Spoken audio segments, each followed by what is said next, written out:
Welcome to the Collab Podcast. My name is Michelle. And my name is Devin. On this podcast, we explore concepts of self-mastery and community collaboration through in-depth panel discussions and intimate interviews with dance's most prominent figures. Yeah, she my peanut butter jelly snack, pull it ride, but she painting. That's my sunshine when it's raining. That's my boo, yeah. When I'm all alone, she pulled through. Welcome back, everyone, to the Collab Podcast. I'm Michelle. And I'm Devin. And we are back for our second season of the Collab Podcast. Yay! It's very exciting. Yay for us and yay for all of our listeners. Thank you so much for joining in on this wonderful journey. I mean, season 1 went by so fast, right? It went by so fast, and I think we are just in awe of all of the support that we've received over the first season. As you guys know, when we started this podcast, it really was just a way for us, it was selfish in a way. It was for us to really heal from the loss of our studio. And we never expected it to be as fulfilling as it is, as it has been. And to have all of your support has just been amazing. Yeah, I want to echo that. It's been incredibly healing. And I think it's been more than what we could have ever asked for. Being able to reconnect with a lot of our dance peers has been, I don't have like the right word for it, but it's been really amazing. So we want to take this time to really thank everyone that's been on the podcast, who has listened in on the podcast, shared, left a review. All of your support means so much. Definitely. Well, and when we started the podcast, it was pre-pandemic. So we had the pleasure of actually meeting our guests in person and sitting down with them face to face. And, we batch recorded most of our episodes for season 1 because we wanted to get as many recorded as possible. And thankfully we did, because then COVID happened. And so now here we are over Zoom. Yeah. And I mean, I hope everyone's doing okay, hanging in there. It's definitely been a challenge that the dance community is, I think, still trying to overcome and work around. It's a weird time for dancers, and it's a weird time for the world. Yeah. Well, in 2020, I think, I've seen a lot of memes and things on social media. Everyone's just ready for 2020 to be over. But I would argue that we had a lot of great moments, particularly on this podcast. And in light of some of the really tragic and devastating things that have happened to the world and the community, I think that having this podcast has really given us an opportunity to expand and broaden our knowledge base and really talk to a lot of people that are subject matter experts. And it's been a great first season. What do you think? Yeah, I mean, we can't say it enough. Season 1 has been amazing, and we're so pumped for season 2, but we thought that it would be a great opportunity to kind of look back and recap some of our favorite moments from season 1 as we prepare for season 2 episodes. Which is going to be awesome as well, because we have a lot of great guests lined up for season 2. So, we started off, we had to do a little bit of a shift with our first season because on top of the pandemic that was happening around us, we also had some devastations and some tragedies happen to us, and injustices happen to us in society. And we had some very special guests on to talk about the Black Lives Matter movement. And that was, I think for me, and Devin, you and I have talked about this, for me was really eye-opening. And I think you said it best and I can't remember particularly which episode you said it, but, we live a life of privilege and we don't really think that in our day to day. And so it was really enlightening and really eye opening to be able to talk to people that we know and that we feel close to and trust, and hear their perspective on this and hear how we can change the way that we think and the way that we act. And I'm getting goosebumps just talking about it, because it was such a uh, reflective time for us, but it was also a very empowering time for us. What did you think about the BLM episodes with Darian and Divine and Chavia and Deion? They were all great.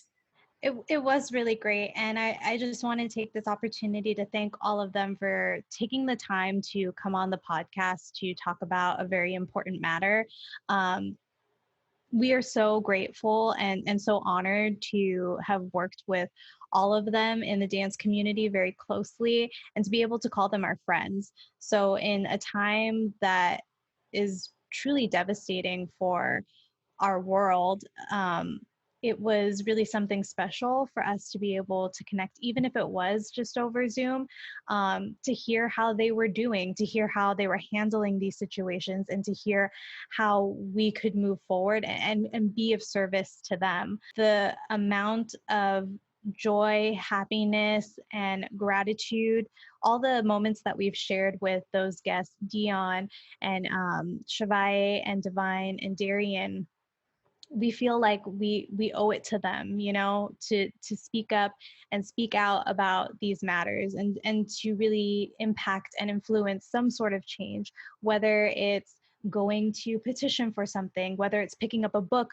and reading about what systemic racism is, just educating yourself, taking action. Those were the things that we really wanted to inspire from those episodes, and I think we were able to do that. I think they were able to do that with the words and the stories that they shared. Agreed. Absolutely. And I think what was great about it is that they made it, I think you and I going into those episodes, we were a little bit nervous because, we had recognized our privilege. And I think what was so great about it, and, I'm saying this to the four of you, Chavia, Deion, Divine, and Darian. Thank you so much for allowing us to feel uncomfortable and making it okay, because I think that is what is going to propel the change that, we're starting to see. And there's a long fight ahead of us. But I think just to start initiating these discussions and being, having it be uncomfortable and knowing that it's okay to be uncomfortable, I think really empowered us as privileged Filipina dancers in the community, who have thankfully lived a very privileged life. It's allowed us to have these uncomfortable conversations with people that we wouldn't normally have them with. So thank you to you guys for opening our eyes to that. Well, and on top of the BLM movement, as if 2020 already wasn't devastating enough, 2020 also brought us a big moment of truth in the dance community. And a dancer that we've known for a really long time actually broke her silence and came out about sexual misconduct in the dance community. And it propelled a lot of other dancers to come forward and break their silence. And it became another movement in our community, and it really kind of shook us to our core. And we were thankful enough to have Janelle speak to us about what to look for and what we need to do as a dance community to change. So that was also another really empowering and eye-opening episode. It really was. She said, at the end of the day, we have to prioritize our community's safety. And I think that really summed it up best. We can be angry, we can feel ashamed, we can feel discouraged, we can feel so many different things. But I think the important thing is to focus on moving forward. And that's not to belittle the stories of those who decided to speak out. That's extremely important. And it's important that we take the time to listen to what they have to say. But I think in that statement that Janelle made, in order for us to really make the dance community what it was for a lot of us, which is a safe, non-judgmental space that we can express ourselves. We need to prioritize each other's safety. And I think if we do that, then, you know, we'll be in good, shape. And I'm not going to sugarcoat it. It's going to take some time. It's going to take some time. It's going to take tremendous effort, and everyone has to do their part. But I think, at least after talking to Janelle, I feel like there's a game plan, and that is very comforting to me. Absolutely. Yeah. It was, it was an unnerving time when all of that came out, but to really sit down and talk to Janelle and understand what we need to do to move forward as a community, I think was really comforting. After we talked to Janelle, we were able to finally dive into the pre-recorded episodes that we had done. And our first episode was you and I reflecting on why we started the podcast and sort of what happened after the close of our studio. And that was really therapeutic, just Yes. like the entire season has been. Yeah, it really was. And that episode was pre-recorded far, far before any of the other episodes in season 1. And I still remember us getting together over at your old house, and we had bought these little lavalier mics off of Amazon. We didn't even think about doing a video podcast. It was just straight recorded to our phones. And we just kind of poured our hearts out and really had an opportunity to speak openly and freely about our feelings of having a studio and then not having a studio. And we had done that many times before, just you and I, but to be able to share that with our dance family and not feel like we had to edit ourselves. I mean, I think that was a huge step forward for you and I. I agree. And actually hearing the episode play back, of course we hear it back when we're editing, but I think to actually hear it back after it had launched, I think really put it into perspective. And it really helped close that chapter, for us. And it was time to part ways with the box officially when that season launched, or when that episode launched. So it was very therapeutic. I think the interesting thing now, kind of looking back at the progression of season 1 of the Collab podcast, is we were able to talk to our dance friends. And this isn't to minimize the way that we felt about losing the studio, but it kind of puts things into perspective. Like, we may have lost the studio, but in the grander scheme of things, that is just one little blip in the big picture. And our work is not done. We still have so much more work to do. And our passion for the community continues to drive us into other creative endeavors, such as this podcast. So everything happens for a reason. Absolutely. Well, and then in our second episode, so we transitioned from just you and I with our little lavalier mics, just talking in my old house, to a full-blown podcast setup with a couple of 220's finest, we called them. Yes, that was such a fun episode. I really want to, again, take this time to thank all of our guests, but of course we want to thank Dylan, Ranny, Ryan, and David for coming on and just sort of being our guinea pigs, because that was our first episode with actual guests. And to be able to do it with such a fun group was phenomenal. Yeah. Well, not only our first episode with guests, but our first episode where we had a full podcast setup. We had all the mics going. There was 6 of us in that room that day. And exactly like you said, it was phenomenal. It couldn't have gone better. And I was actually pleasantly surprised and really just impressed. I guess going into it, I thought it was going to be a lot of goofing around. Sorry, guys. I just got that sense from you. I mean, if you listen to the episode, there's some of that in there. A good share of it.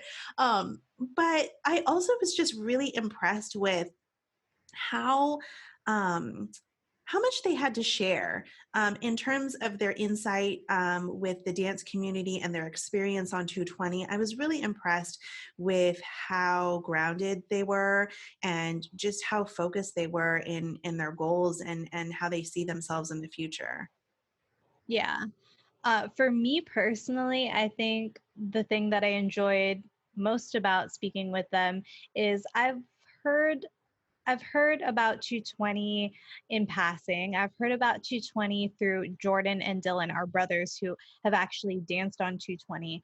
But to hear another person's perspective and just also understand and have that piece of information reiterated that they are a dance family. They're so closely knit and they operate in such a specific and loving way. And that's what makes 220 so great. I mean, yeah, I'm biased because I'm from San Diego. And again, our brothers are on 220. So of course, we're screaming until our lungs or our throat can't handle it anymore at dance competitions and shows, or at least when we used to have those, right?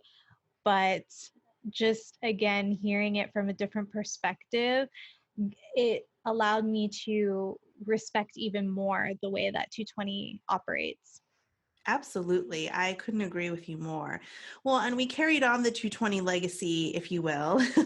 And we had the pleasure of interviewing our brother in person when he came back to visit from Spain. And that was, I mean, amazing because we hadn't seen him in such a long time, but also exactly like you were saying, Devin, it really reiterated the whole 220 culture.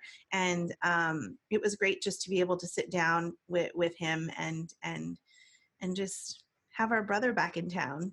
Yeah, it was. And it was around the holidays. So, we set aside some time just for talking to Jordan about his dance journey and what his dance goals are moving forward. Um, so that episode for that reason is very special. Jordan, if you're listening to this, we hope that you're doing well and you're continuing to dance while you're out on the ship. But I'd like to see some Box Barber Bros in my future. Banares Bros. I think they need to get back together. I know it's a little bit difficult with the pandemic and everything's being done over Zoom, but Zoom is a resource. So I'm just gonna say, Dylan and Jordan, you should use it. There you go. And there's your shout out, Jordan, that you're always asking for. I know, right? Shout out Jordy Big Boy. And Jane, we love you. Yeah, we love you guys so much. Well, and then we had the opportunity after we recorded with Jordy, we had the opportunity to actually sit down with Cye. And I was just, and I said this in the episode too, I was just blown away by how much he's accomplished in such a short amount of time. And I knew him at the level of I knew him through you, and we would see each other, and, we were patrons of his studio. And so we would talk in passing, but to be able to get to know him on this level and just really talk to him in a cerebral sense was just so enlightening and so powerful for me. I walked away from that episode feeling like I was ready to take on the world. Cye inspired me to just go and do and take action. Yeah. Same here. There was definitely a high that I got off of being able to speak with Cye in that regard. And we're both lucky enough to know Cye sort of on a particular level. We know Cye through dance. We've worked with Cye through dance, but we've never had the chance to talk to Cye about dance. And I think that was a common theme going forward with the rest of our episodes, was just being able to talk to our dance friends. And I say that it's a theme that was for season 1, but I foresee that it will be in a lot of future episodes as well, because a lot of times, you're going to dance class. Again, when there was still, dance class, I think we're starting to transition though back into the studio. So that's really great. But in the times that you do get to see your dance friends, you're either learning choreography, you're eating, you're resting, right? Trying to catch your breath. But being able to have that full hour and I don't know, and a half, I can't remember how long we did talk to Cye because it just went by. It went by so quickly.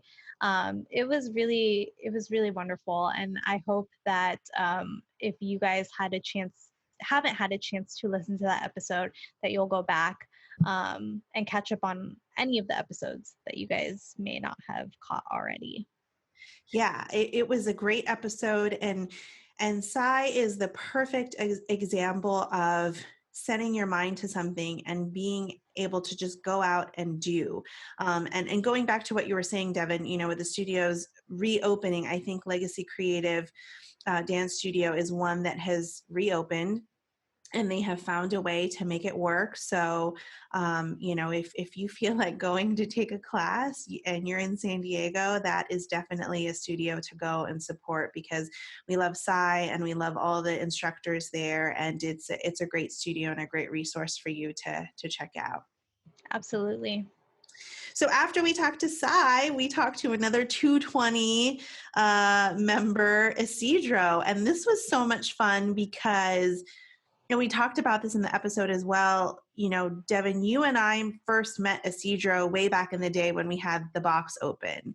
And we didn't really know him. We had heard of him, particularly from Jordan and Dylan, who had been following him and appreciated his style.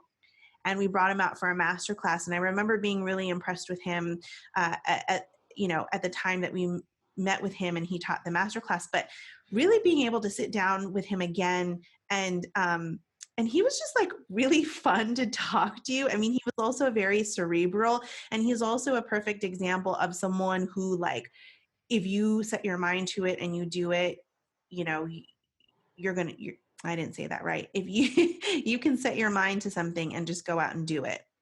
And Isidro is the perfect example of that. And, you know, he's clearly got this great work ethic, but he was also just really fun and really down to earth. And one of the things, and maybe this is just because I'm me, but I really loved the way that he talked about Selene, his girlfriend, and how she inspired him. And I don't know, for some reason, it made it that much more pleasurable to talk to Isidro, knowing him in that personal way. For sure. It was really endearing to hear him talk about Selene, and just to hear like a little snippet of how they work together, both in studio and outside the studio. And as a little teaser, we are so excited to be able to talk to Selene in a future episode. So stay tuned for that. You'll get to hear what she has to say about, you know, being girlfriend to Isidro Rafael. But our episode with Isidro was so special because, like Michelle said, you know, we did have the opportunity to work with Isidro and have him come out and teach a masterclass when we had the box dance studio. So to have him on the podcast was sort of a full circle moment for us. And just the insights that we were able to uncover with Isidro, both creatively and practically, I think are things that all dancers need to hear, whether they're dancing professionally or just trying to fuel a hobby. Definitely go back and listen to that episode if you haven't already, or just, you know, listen to it again, because there's so many good nuggets in that episode. Absolutely. Well, and then we were on a 220 high this season, because right after Isidro, we talked to Juju, right? I think that was the next episode. It was Juju, right? Yeah, let me look. It was Juju. Yeah, we talked to Juju, and Juju at the time was training for Beyond Babel in New York. And so we talked to him over Zoom. And Juju has always just had the utmost respect from me, and has just always had my heart in the sense, you know, because I've just always admired Juju. I've admired his work ethic. He's always just been an inspiration to me as a dancer. I loved taking his class. I love the juju vibes that he puts out when he's teaching class. And I just absolutely adore him. So to be able to sit down with him and talk to him on our podcast was really special for me. He was an instructor at the Box Dance Studio, so it was another full circle moment for us.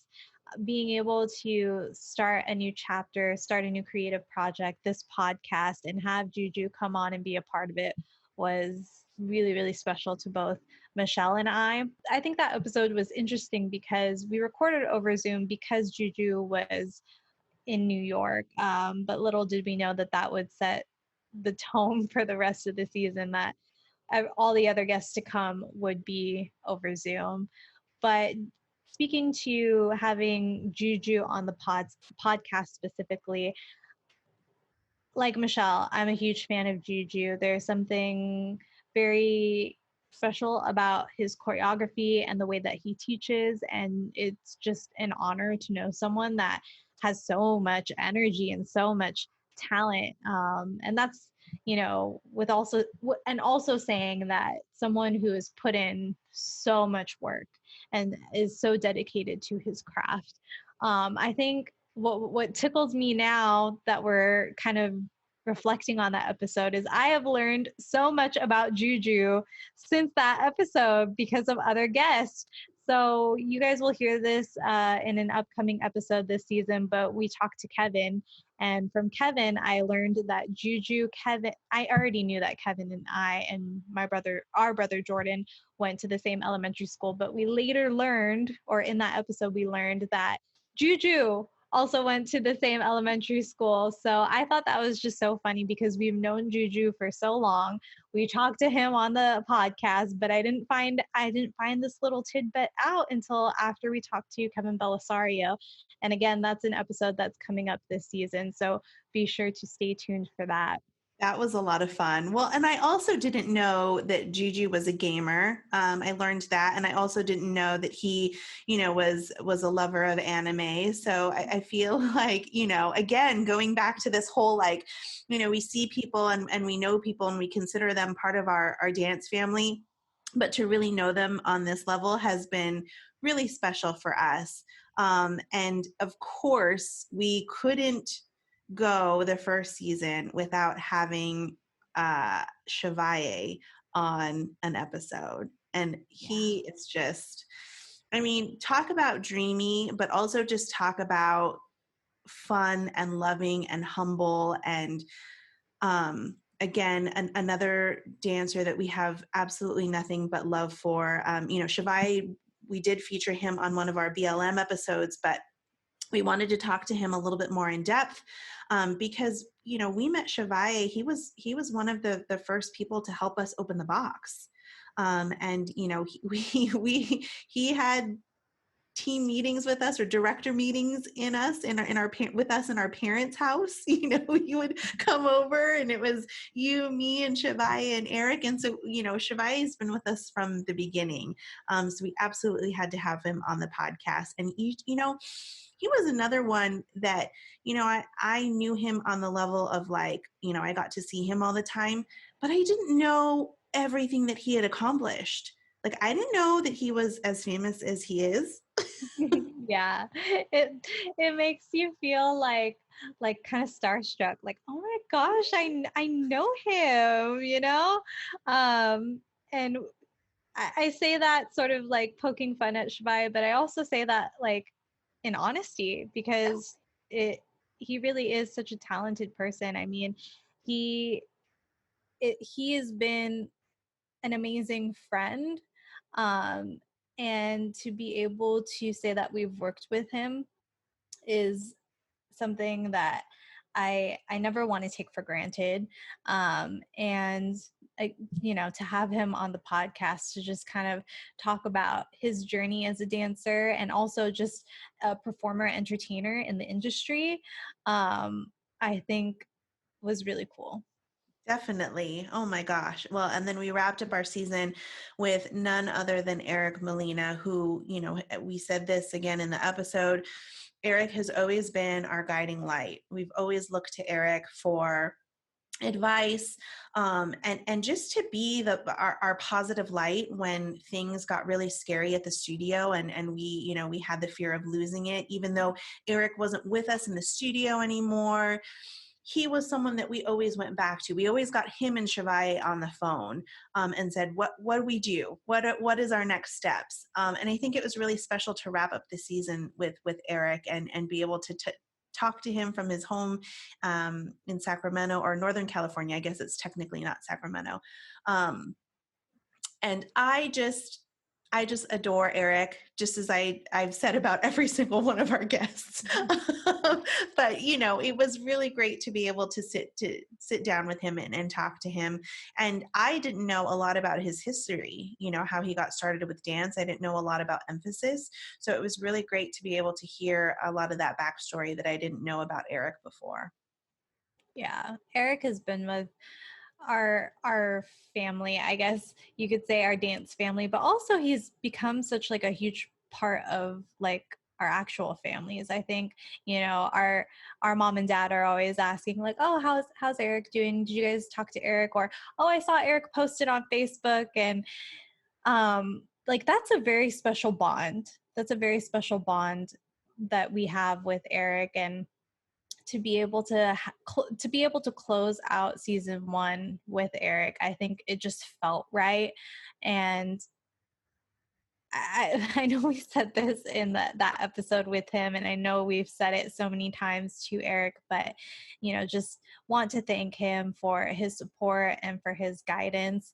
Him and Chavia were both mentors for me and Jordan when we first got started dancing, and I feel like I continue to look towards them for like what's next, right? What's next for you and I, what's next for myself. And even if it's not directly reaching out to them, if I'm just like scrolling through Instagram and I see like a story from them, like that still continues to influence like the type of person that I want to be, and it's to be as good of a human being as both Chavia and Erik. Absolutely. I'm much older than the three of you, but I definitely look to Chavia and Erik for guidance. And I think I said this in both episodes, but Erik and Chavia to me have always been those people that have not only kept me feeling young, or at the same age as all of you, but they've really helped me learn about myself and my body and the way that I dance and the way that I move, and that is really something that is priceless as a dancer, because dancing is movement, and if you're not aware of the way that your body moves, or I'll never forget it. I remember Erik always used to do those exercises with us at the studio where you'd like stand in front of everyone, and then you'd close your eyes and he'd play a song and you'd have to freestyle with your eyes closed. And I remember feeling so nervous and so like I wanted to like turn to the doors and run out of the studio. But, it was exercises like that Chavia and Erik did all the time that really allowed myself to be okay with the way that my body moved. And I'm forever grateful for being able to learn that about myself. So always have a special place in my heart, Erik and Chavia. Yeah, and I want to circle back to what you were saying earlier about how, all of our guests that we've been able to talk to in season 1, like we absolutely love and adore. And I don't think we can say it enough. I know that might sound like a little cheesy or whatever, but it's the truth. And they are all so influential in how we want to run this podcast going forward. So again, like we just want to take this opportunity to say thank you to all of our guests who took the time to come on and share their story with our listeners, because we know how incredible each of you are, and to be able to share that with the rest of the community, I think it needs to be done. And like we're so excited that we had the chance to do it. Absolutely. Well, and before we recorded this episode, I think you and I had joked around about like, okay, like let's ask each other what our favorite episode of the season was. And we just kept deflecting because honestly, this first season has been phenomenal. And I know that, we're just in our infancy, and we're small in terms of the bigger world of podcasts, but thank you to all of our guests. You were all phenomenal, and thank you to everyone that has listened, because you've really given Devin and I an opportunity to re-immerse ourselves in the dance community and feel connected with everyone. And like Devin said, just sit down and talk with our dance family and friends. And it's just been so inspirational and so motivating, and just it fills our hearts, and we hope that we can continue to do this. Like Michelle said earlier, is that this podcast really started out as a way for us to heal. And I think just from our very powerful and impactful season 1, like I feel restored, and I feel so excited for what we're going to be able to do with Collab Podcast. All of the people that we are connecting with right now, I want to thank you guys. And I'm pretty sure sound like a broken record now, but I can't express my gratitude enough. And we're both really excited for season 2. We are talking to some amazing people. I cannot stress this enough. Don't miss this season. Like, if you need to, go back and listen to season 1, and if you need to listen to it on like 4 times speed so you can get caught up, do that. But be sure to set your clocks, set your reminders, write it down in your planner that this season is going to be amazing and you don't want to miss it. Absolutely. And yeah, it's we again, sounding like a broken record, every time we talk to our guests, particularly in season 2, we felt rejuvenated and refreshed, and it's going to be a phenomenal season. And thank you for letting us be a part of your lives. Yes, thank you guys so much. And if there is something in particular that you want to see this next season or in future episodes, please feel free to, shoot us an email, hello@collabpodcast. That's co-labpodcast.com. We'll put it in the show notes because I feel like the way I said it was kind of confusing. So just look in the show notes for our email, or you can find us on Instagram @collabpodcast. And we're, trying to be mindful of the messages that are coming in. We love connecting with you guys over there, and we put some behind the scenes stuff as well. So if you want some bonus content, be sure to head on over there. Oh, and our email, please, if you haven't already, sign up for our email so you can be our the newsletter. First to hear. Yeah, sign up for our newsletter so you can be the first to hear about all of the stuff that's going on with Collab Podcast. Thanks so much, everyone. Thank you, and we'll see you in the next episode. Thank you so much for listening to the Collab Podcast. If you enjoyed this episode, please show your support by leaving a review on iTunes. And be sure to subscribe to our show wherever you get your podcasts. The conversation continues over on Instagram and YouTube with highlights from today's episode. When you on the way, make that move. Can't stay dead, no, that's my boo. Yeah, that's boo.